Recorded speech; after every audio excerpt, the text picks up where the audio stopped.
আজ ২৯/৩/২০২৬ এই নিউজটি করেছে এশিয়া পোস্ট।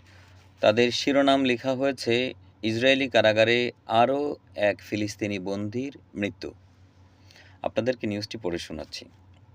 ইসরায়েলের ম্যাগিদ্দো কারাগারে বন্দী অবস্থায় আরেক ফিলিস্তিনের মৃত্যু হয়েছে।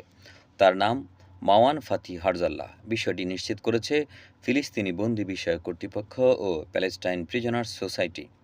২৯ মার্চ এক প্রতিবেদনে আল জাজিরা জানিয়েছে, গত ৮ জানুয়ারি হারজাল্লাহকে আটক করেছিল ইসরায়েলি বাহিনী।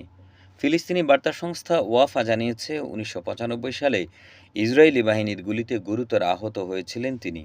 ওই ঘটনার ফলে তার একটি পা কেটে ফেলতে হয়েছিল। শারীরিক প্রতিবন্ধকতা সত্ত্বেও তাকে কারাগারে আটক রাখা হয়েছিল।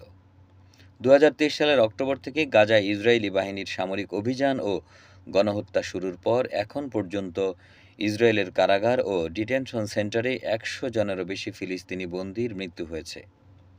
তাদেরই একজন হলেন মারওয়ান ফাথি হারজাল্লাহ। এছাড়া তার ছেলে তাহরির হারজাল্লাহ ও বর্তমানে ইসরায়েলি কারাগারে বন্দী রয়েছেন।